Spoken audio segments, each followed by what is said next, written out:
A CCJ do Senado sabatinou hoje os indicados do presidente Lula para o STF, Flávio Dino e Paulo Gonet para a Procuradoria-Geral da República. Então vamos até direto para Brasília falar com o repórter Afonso Marangoni, que tem todas as informações. Afonso, muito boa noite. Boa noite, Laerte. Boa noite a todos que nos acompanham. Já estou de volta aqui a Brasília, acompanhando esta longa sessão de sabatina na Comissão de Constituição e Justiça do Senado. Já são mais de 9 horas de inquirições. Essa inquirição está sendo diferente porque está sendo de forma simultânea. Flávio Dino e Paulo Gonet estão sendo perguntados ao mesmo tempo pelos senadores que têm, portanto, esta prerrogativa de chancelar ou não os nomes indicados pelo presidente Lula. Lembrando, Flávio Dino indicado para o Supremo Tribunal Federal e Paulo Gonet para a Procuradoria-Geral da República. Os senadores vão se alternando, portanto, em questionamentos para que se entenda um pouco mais das posições deles que assumirão, se aprovados, esses cargos tão importantes. O ministro Flávio Dino, durante todo o tempo, fez várias sinalizações aos parlamentares, dizendo que respeita muito a política, mas que virará a chave ao assumir o Supremo Tribunal Federal, se assim for da vontade dos pares. Vamos ver como é que foi a sabatina do Flávio Dino? Logo no início da sessão, Dino fez aceno à oposição no Senado e defendeu as decisões individuais no STF apenas em situações excepcionais. A inconstitucionalidade de uma lei só pode ser declarada quando não houver dúvida acima de qualquer critério razoável. Então nós precisamos de uma certeza. E nas zonas de penumbra, como eu fiz a vida toda, há que se prestigiar a atividade legislativa. E jamais esquecer do princípio do paralelismo das formas. Se uma lei é aprovada neste parlamento, é aprovada de forma colegiada, o desfazimento, salvo situações excepcionalíssimas, não pode se dar por decisões monocráticas. Questionado com frequência se irá se declarar impedido de julgar o ex-presidente Jair Bolsonaro, disse que não tem inimigo pessoal. Uma coisa é adversários políticos. Sim, o senhor já foi em algum momento meu aliado político. Nós dividíamos juntos relatorias, eu na Câmara e o senhor no Senado.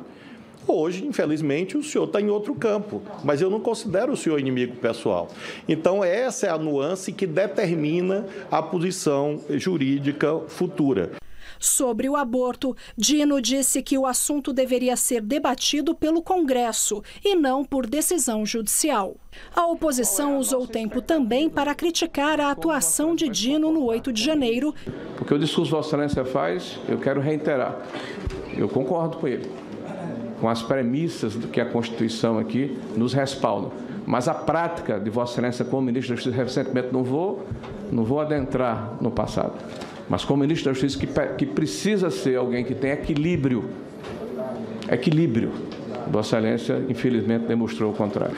De modo que não houve inação. Pelo contrário, eu me orgulho muito daquelas 12 horas em que, inicialmente, de modo solitário e depois com outras tantas pessoas, ali agir. Então, foram 12 horas bastante intensas, em que, de pé, eu tomei as decisões possíveis, embasadas sempre na lei. Porque se eu não assim agisse, estaria aqui respondendo por abuso de autoridade. Talvez nem aqui estivesse.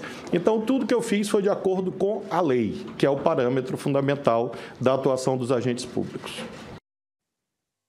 Pois é, o ministro Flávio Dino, então, deu essas declarações. Paulo Gonet, ele foi menos demandado, porque o Flávio Dino chamou mais atenção, despertou mais interesse dos parlamentares. Ele aproveitou ali para falar sobre o seu currículo, sobre a sua trajetória no Ministério Público e dizer que se sente muito honrado com esse convite. Vamos ver mais detalhes de como é que foi a sabatina do Paulo Gonet? O subprocurador Paulo Gonet afirmou que a liberdade de expressão não é plena e pode ser modulada em determinadas situações. O Ministério Público sempre vai procurar preservar todos os direitos fundamentais e todas as liberdades. Mas nós sabemos que os direitos fundamentais, eles muitas vezes entram em atrito com outros valores constitucionais. E aí eles precisam ser ponderados. A liberdade de expressão, portanto, não é plena.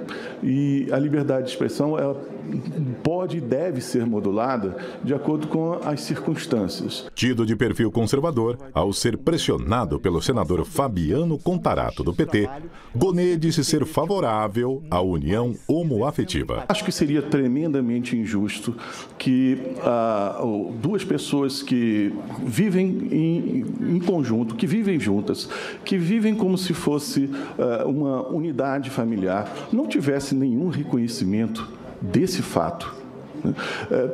Diante de uma separação, não tivesse nenhuma regressão do Estado para protegê-los. Sobre as cotas raciais, o subprocurador afirmou que nunca foi contra. O artigo que eu escrevi sobre cotas no passado foi lido em alguns lugares apenas em partes, né, e fora do contexto.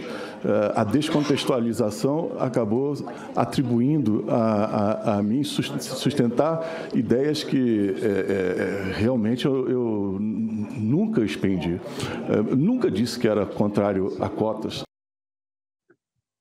Pois é, Luciane Laet, qual que é a situação de momento? O painel de votação já foi aberto, mas ele só será fechado depois que os oradores inscritos fizerem, portanto, as inquirições, tanto para Flávio Dino quanto para Paulo Gonê. A expectativa é que eles sejam aprovados com mais folga na CCJ e depois, então, tem a etapa final, que é a votação no plenário do Senado, que, ao fim e ao cabo, dará a palavra final.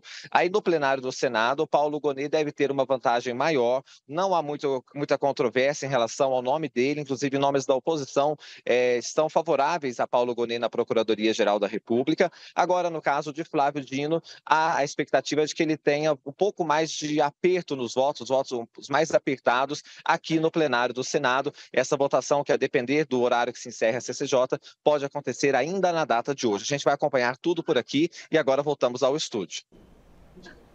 Obrigada, Afonso.